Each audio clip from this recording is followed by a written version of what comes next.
Hello everyone, in our tutorial today, I am going to show you how to find and sync contacts on Instagram. So first, you just have to launch your Instagram, open your Instagram, and then you just have to click your profile, and then you have to click this three lines at the top right corner. Now what you're going to do here is to look for the option that says information and permissions. So you can only see that inside of this account center. So tap this one and then scroll down till you see this your information and permissions.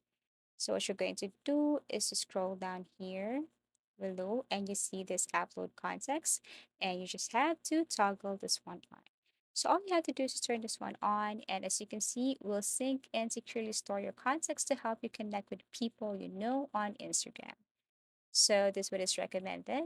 And after that, when you go back to your Instagram account, then go to following or followers, then you can see the same contacts. You can also tap this one.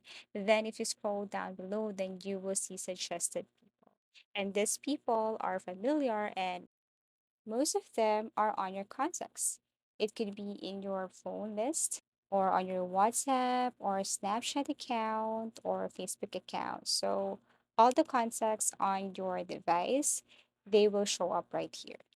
Thank you for watching and see you again in our next video tutorials.